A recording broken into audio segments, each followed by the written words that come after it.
So if you've never advertised on TV before, you might be thinking, what is the process for a TV advertising campaign? What does the typical process look like?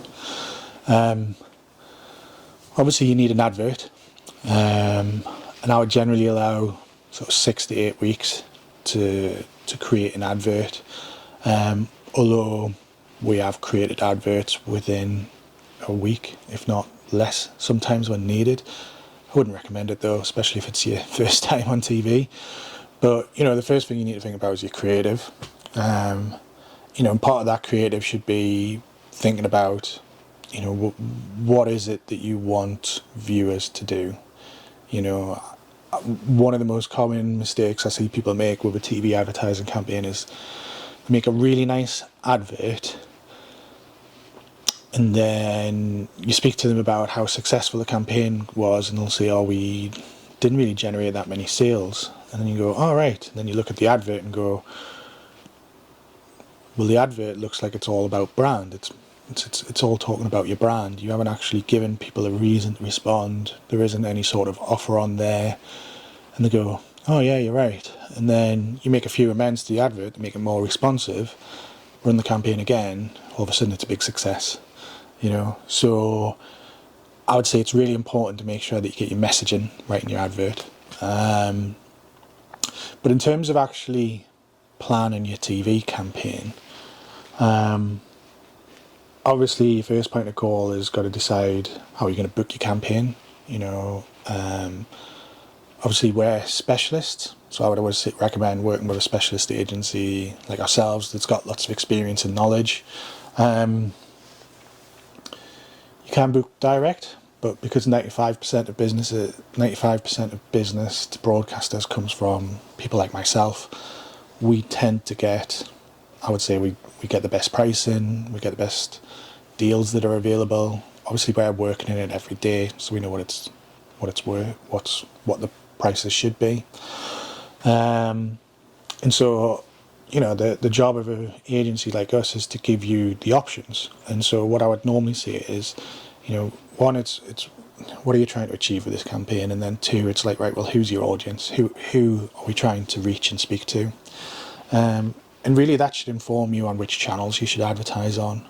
So what we would normally do is do some research on your audience in terms of looking at top channels, top programming, which one's indexed highest for your audience, and then take into account, you know, is this a brand strategy campaign or is this a direct response strategy campaign? Because again, this will change how you choose which channels you work on. You know, if it's a direct response campaign, then potentially it's not necessarily about getting the right audience on the right channel. It's sometimes about where can I buy it cheapest, because, you know, you can buy adverts that cost less than £3, you know, and if you have 100 of them and you get one response and it's cost you £300, you know, say it's for selling a car, then you might be hitting a really good cost per conversion for that. Whereas if you have one advert that costs you £300 and you get nothing from it, then it's not great really. So you have to take into account, is it brand, is it response?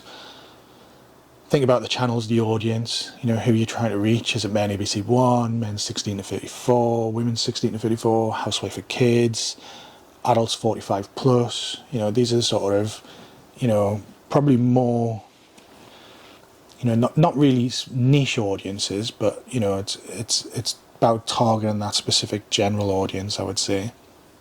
And really that should tell you about where you should advertise. You know, if you're targeting men ABC 1 or men 16 to 34, you know, sport would come up really highly. So, you know, Sky Sports would probably be a big part, and the football would be a big part of your potential advertising plan.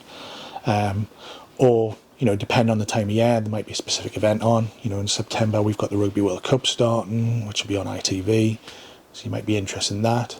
Or, you know, you've got England games that are going to be going out through Channel 4, I think, over the summer, the friendlies. So again, you might want to go more Channel 4. So identifying who your target audiences should tell you which sort of channels you want to work with. And it's then about working out, you know, how to maximise the value out of your budget. you know, what sort of weight of a campaign should you be running? You know, should it be, if it's a part of a longer term strategy, you might want to maybe start heavy to launch it, but then pull back so it's more of a lightweight campaign. You might even do more of a pulsing strategy where you're doing a week on, a week off, or 2 weeks on, 2 weeks off, which sort of gives the impression that you're always on, even though you're not. But means that you can probably run heavier when you are on, so that it has a bit more impact.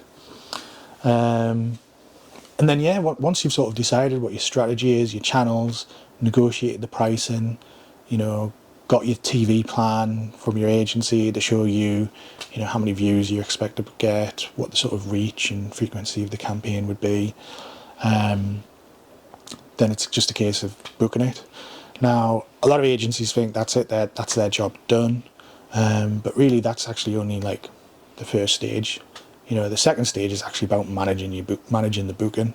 So, you know, one of our jobs is on a daily basis, we're looking at all the schedules for all our clients, looking at the delivery, checking on the delivery, is there things we need to change or amend or update?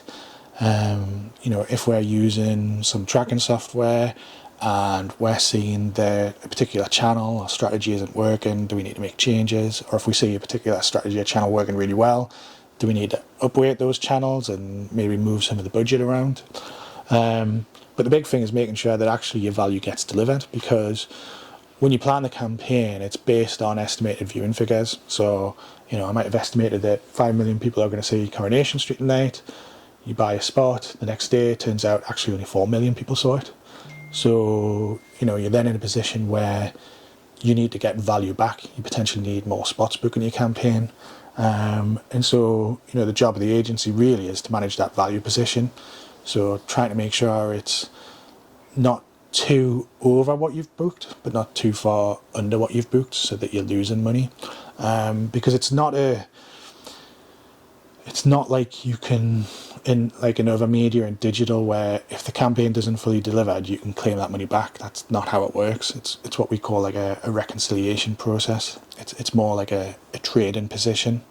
So although I might have booked the campaign at a fixed CPM of, I don't know, £3.50, if the campaign under-delivered was 10% short, for example, then I might have only delivered a CPM of about £3.80. And that means that's what my delivered CPM was, even though I was guaranteed more. At the same time, if the broadcasters over-deliver that campaign and we get 10% more, and I end up getting, you know, hitting a £3.20 delivered CPM, you know, that's great, but, you know, you don't actually have to pay for that extra revenue. But what happens is it becomes like a trading position. So if you book other campaigns, the broadcaster should take into account what they delivered previously. So if they under-delivered your campaign, they should book more value onto your next campaign. If they over-delivered your campaign, then they should slightly under-deliver it. But, you know, that's something that has to be agreed with your agency and managed on an ongoing basis. And then obviously once your campaign's finished, it all becomes about the post-campaign analysis. You know, what did we plan for? What did we actually deliver? Did we have any tracking analysis going on? What was your cost per acquisition? Cost per new customer? Was there an increase in Google search? You know, all these sorts of different KPIs. You want to take a good look at them and say, right, have we hit the targets that we were aiming for? Have we seen uplifts? You know, has this campaign worked really? And what I would say is, if you're a new advertiser, you know, you probably need to judge that over a couple of months rather than necessarily the first month, because whatever you get on the first month, you'd probably get better on your second month, because really TV advertising, like all advertising, is about building up reach and frequency. So the more people see it and exposed to your advert, the more likely people are to respond. So, you know, what you might want to look at is, what was your cost per acquisition at the end of the campaign versus the start of the campaign, because what you get at the end is maybe what you're probably going to get going forward.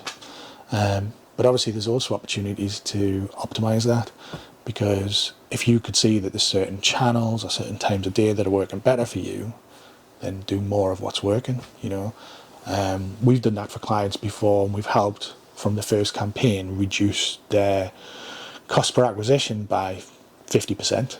You know, that's how much you can reduce it if you know what you're doing. So so that's just a little bit about how a TV campaign works, the process of it.